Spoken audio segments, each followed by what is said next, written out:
Look what just arrived, the Meraki Tarot, 3rd edition. Thank you so much for sending this, Carrie. I greatly appreciate that. From Bouchette Design, you can pick that up on her site. We also got a pen. That is too cool. Look at that. It's like a little heart pacifier to the back of the pen. Very cool. Very cute. I like it. And we have a Lenormand cloth. Looks like a Grand Tableau cloth. And the Lenormand, ooh, look how pretty that is. That is nice. That is nice. That's a nice high quality cloth. I love it. All right, well, let's get to what you tuned in for, which is the Meraki Tarot version 3. So this literally just came out, and I am enthralled with it. I have been talking about it for like months. Wow. As always, just the production quality, man. Jesus. Look at sort of just that the embedded print in there. Look how pretty that is. It just reflects off the light, and it's got different texture in it as well. Look at that. Very cool, very cool. Obviously, hardbound box, what have you. But yeah, ooh, production quality continues over here. But yeah, definitely there. As a trail behind us on a journey is our part in changing the world and sharing our magic. The radiance we leave is a trail. Okay. All right. Wow. So pretty. It is so pretty. Look at the edging on that. My God. This is going to be amazing. All right. Let us take a look at what kind of beautiful things we got going on in here. Smells like new car. Smells like a new card. All right, look how thick that is. Jesus, that is mighty thick. That is mighty thick indeed. If you look at a standard deck of cards, let's look at this one. Here is I believe this is an animal tarot. Yeah, the animal totem tarot. If you look at a standard deck of cards versus this one, you definitely get a feel for just how high quality and how thick that these things are. This is just ridiculous. Anyway, yeah, Meraki Tarot. We are magical beings that travel through time, leaving a radiant trail on our personal journey. Thank you, Carrie. No, thank you. I appreciate you. All right, we got Astrological Signs card. This is what I like about this. We got all these extra cards, and I absolutely love the extra cards. Anything extra is always awesome.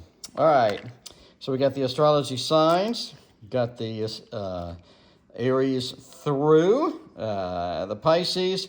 We got a solar system association here with all of that. So there you go. Let's see what this is. Ambition, organization. So what am I? I'm a Virgo. Analysis and perfectionism. Well, not so much lately. Nothing like my level of give a crap has really decreased lately. All right, we got a ton of extra cards. We got crystal associations. Very nice. By the way, Carrie, when you watch this, you actually got me interested in crystal. I did not, I was not interested in crystal before your crystal oracle. So now I have like all of these things, and I ended up buying like $250 worth of crystals and what have you. So yeah, you actually got me excited of that. In my trading room, when I do stock trading, I have basically like 20 different crystals that are money manifesting. Anyway, so yeah, thanks for getting me crack addicted to that. So we got crystal associations here. We got major arcana associations. We got the Fool, got all of this other stuff. The Hermit, Virgo, and Earth. We got word associations as well. Geez, we got a lot. Look how many extra cards you get in here. You got major arcana and the word association. So the Hermit, that's me. Contemplation, humble, and journey. Okay. Alienation, arrogance, and detachment. Hey, that's all about me. All right. Major arcana, word associations, down to the Moon, through the Meraki. And then we have Wands, word associations. You can pause and read that. We have Cups, word association. We have Swords, word association. And finally, Pentacles. So you can pause and read those. We have Oracle Word Association.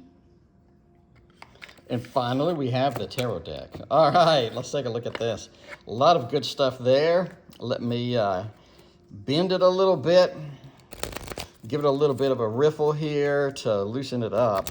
Some of the cards, since it's brand new, are stuck together a little bit. All right, here's the back. Everybody wants to see the back. There you go.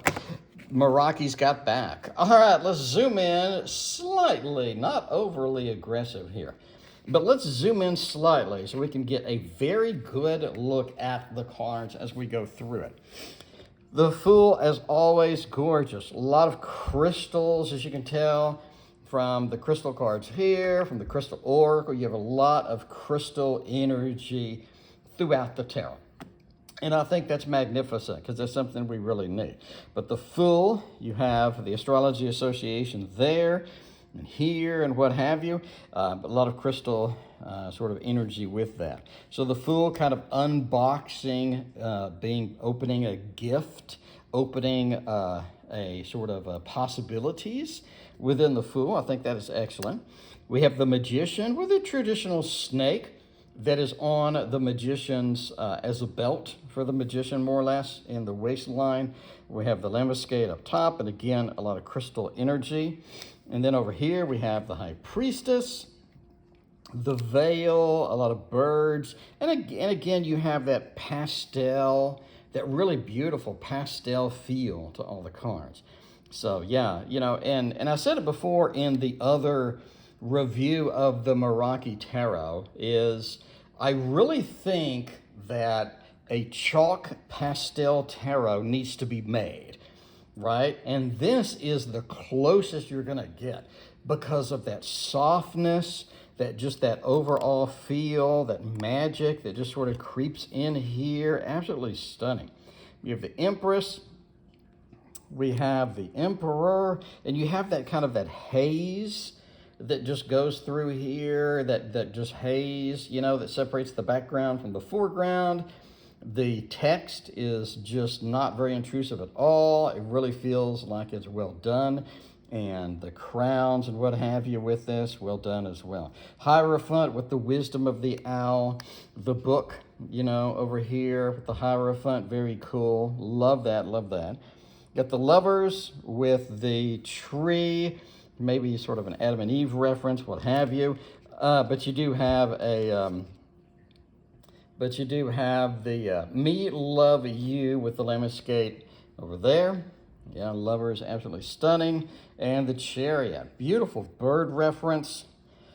Just really, really pretty. And again, just the softness of the artwork, just the layers of sort of transparency, that because it really feels like it's not just digital art, right? We have this layer of softness that is throughout the background into the foreground, as well as it almost feels like it's sort of layered, like colors are layered together to make this. A lot of good things here. The beautiful sort of the sun or the light coming through with the moon and the strength, both looking up to it, right? Sort of that inspiration with the Strength card. The Hermit, again, with sort of that owl reference. You got the moon and you got the light that sort of shine with that, as well as the Virgo feel there. Wheel of Fortune is over there. We have the astrology signs associated with it. And again, the multiple layers of light, the softness is just overwhelmingly just amazing. Anyway, Justice card, trying to find the balance and the balance in between the two people, the balance in between the forces that need to be balanced in between maybe a relationship, maybe meeting someone within that. Hanged Man with the bat. And we have the Death card as well. Absolutely stunning. Look at that. Sort of that, you know, moving from the cocoon into the butterfly, transforming in, you know, the way that only the butterfly can. Very, very cool. All right, we have the Temperance card with the balancing, with the flow, with the sort of that liquid flow that's sort of within there. We have the Devil, a little bit of a reference over here with the birds in the background. We have sort of the weapon sort of there. And again, we have the layers of that moon as well. All sorts of sort of lights and colors within that. Very pretty. We have the tower, as the tower just sort of a light outline and sort of getting hit with the lightning. We get the rain coming down through there. Then we have the star. Very, very pretty, right? Just not a ton of super dark color here, but again, just the soft gradient from dark to light. You have the hint of maybe a sun or moon way in the background, and sort of the isolation of the sort of the deer in there with the stars. We have the moon, as always, very pretty, and we have sort of that yin-yang feeling between the two fish. And then we have the sun with the, the sort of the dandelion effect, sort of spreading the seeds out, making a new tomorrow, making a better tomorrow as well. And then we have the Judgment card. With the E, the Judgment card, the rebirth, the reincarnation, reestablishing sort of what we had, different looks, different perspectives on the reincarnation as well. And the universe with the lemniscate over here with the usual wreath and what have you. Very, very pretty. All right. And the Meraki. The Meraki is there. With the house, we have the sort of that music playing in the background, the bird kind of fluttering in. All right. Ace of Cups over here. A lot of references here with the fish, with the cups, with the water effects. Two of Cups, two different cups merging together, sort of fish coming out of there with the flower in it.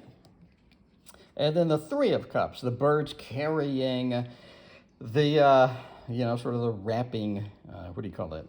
The wrapping thing. Anyway, I don't know what it's called. But anyway, with the Three of Cups.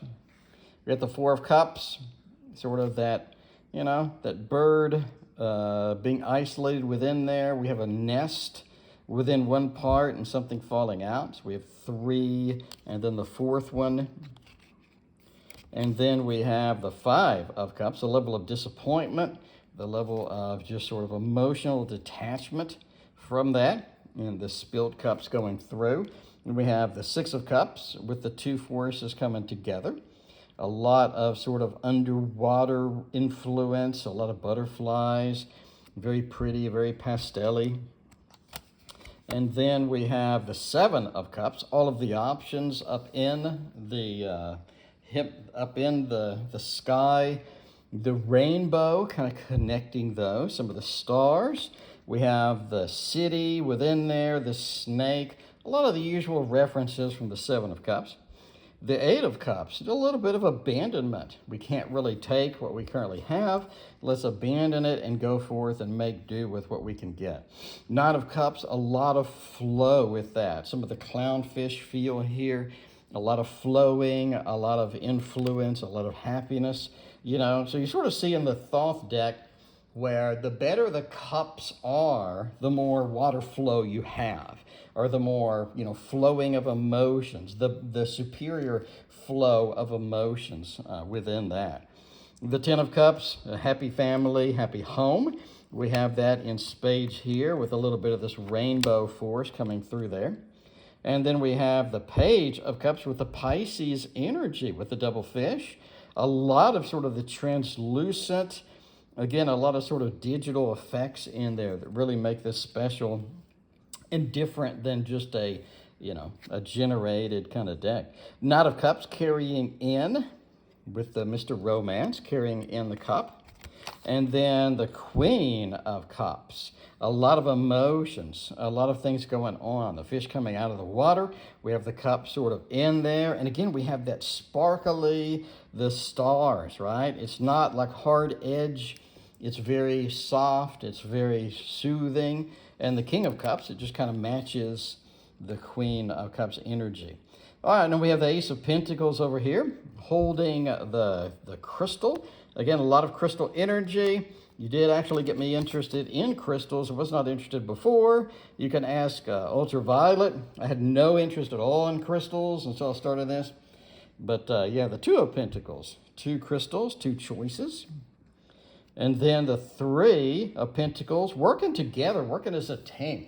A lot of times I talk about the Three of Pentacles as the teamwork, you know, sort of card. A lot of that teamwork energy through here.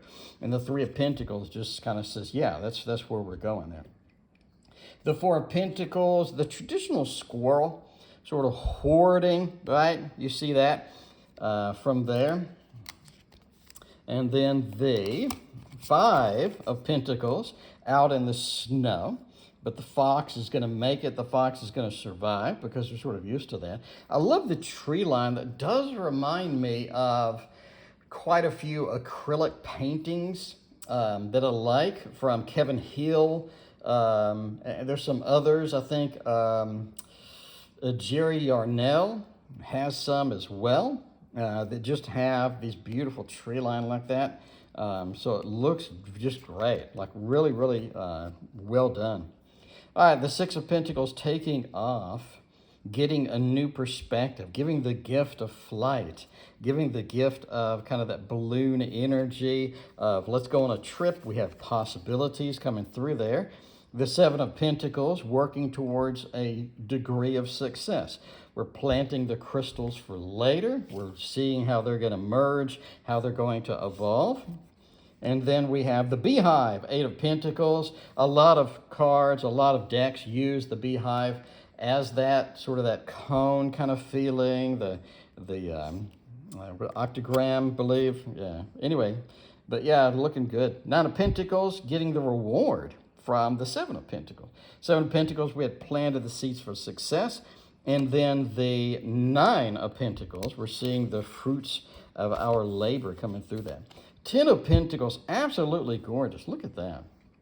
Look at the color scheme. Look at sort of that dynamic light that's generated from that moon. So, so pretty.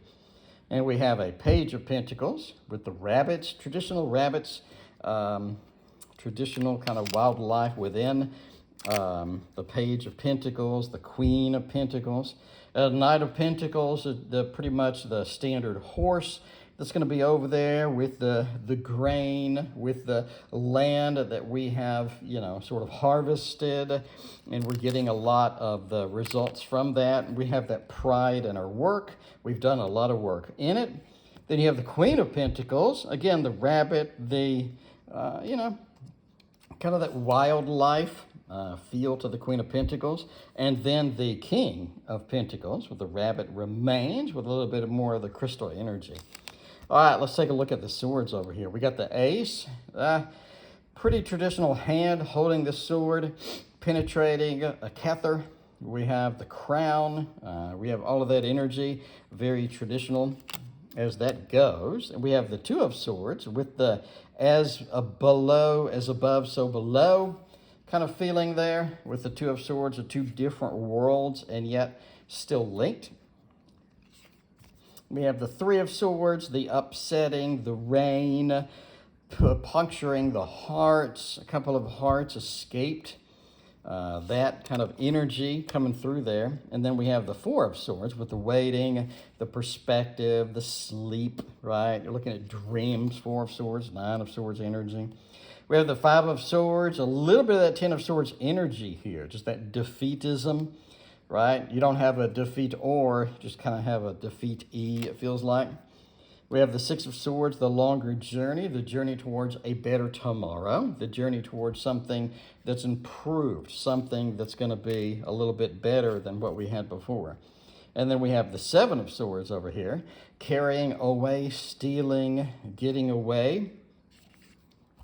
Eight of Swords with the restrictions, being trapped within the context of the web. And then the Nine of Swords, another sleepy time with a little bit of a nappy time within the nest. Ten of Swords, the finale, the grand conclusion, the overkill that is happening through that. We have the Page with the movement. A lot of movement in the courts, right? A lot of movement in the court. So you have that rush movement, that sort of that, the rapid movement within the page, and especially within the knight. Not a lot of planning. We're just going how we can get it. We're just hoping for the best at that point. We have the beautiful Queen of Swords. Look how pretty that is. Absolutely stunning. And then the King of Swords. Pretty much just matches the Queen. Looking good over there. All right, let's take a look finally at the wands. We got an Ace of Wands, where we have a branched tree instead of just one wand, which is interesting. It brings us the question of, we have choices, we have branches that we can chase, we have different outcomes that could be possible from this initiation, from this action that we started within the Ace. So I love kind of that reconstruction of that. And then we do have the Two of Wands over there, a little bit of perched in there. With Three of Wands, taking a look into a different zone or a different adventure. Normally, we're just sort of looking into the distance, but from here, we're sort of looking from a different sort of a viewpoint, right? We have a unique viewpoint. We have a unique window that we can look through here. Four of Wands, you're talking about building the happy home, the happy family, the beginning of it, the structural thing there. The Five of Wands with the playful energy, you can kind of see with the foxes going after it. And then the Six of Wands, being supportive, right? Getting the ribbon, being supportive. The ribbon of success, the Lord of victory over here. The Six of Wands very much points to that victorious feeling, carrying the load for others and having the support network that is kind of required, right? Because nobody really makes it on their own. You always have somebody there to support you. Somebody there who's on your side, who's going to be able to pick it up and help you out. We got the Seven of Wands, a little bit of the defensive nature there. And the Eight with the very rapid, very quick movement, very wind-oriented there thing going on there. We got a Nine of Wands with a lot of energy coming through there. With that Nine of Wands, the wounded warrior, just kind of having a level of protection around us and yet being ready to go. And the Ten of Wands, carrying the load, but sometimes you just have to do that, right? Sometimes you can't get away from that. You got the Page of Wands, very pretty motion with the birds, and a very pretty Knight of Wands, just sort of coming up there, just sort of launching above, making things happen. And the Queen, and finally the King, very pretty foxy kind of things going on with that. All right, let's look at the extra cards now. Let's get these out of my way so that we can look at the extra cards, because I know if we have a big stack over here and a short stack over there, it's difficult for the camera to focus, and so one is way out of focus, so let's eliminate that. So we have apathy. Apathy is very interesting. We have aspiration over there. Sort of have that duality between these two. One is kind of this, kind of this mopey feeling, and one is more of a colorful, brighter kind of thing. We have clarity, and then we have obscurity. That's interesting. Sort of just in that wood forest, that dark forest kind of feel. Clarity is so pretty. Look at all those colors. It really sort of jumps out and makes it. And we have the expansive, sort of showing us that we can be more, we can be better. And then we have reclusive, showing us that we can hide. We can not deal with some situations by just sort of hiding in the background there. And then we have no. No means no. And then we have yes. And yes means yes. I think that's it. And that is it. And wow, just another home run. Another home run. Yeah, it is the Meraki Tarot version 3, and it is freaking stunning. So it is beautiful. Thank you so much. I greatly appreciate that, Carrie. Sending that over. Love the Lenormand cloth. Definitely going to be using this. And love this as well with the little pacifier thing there. Love it. Very cute. I like the Meraki Tarot version 3. Let me know what you think about this beautiful deck. Thank you for watching. Please hit like and subscribe.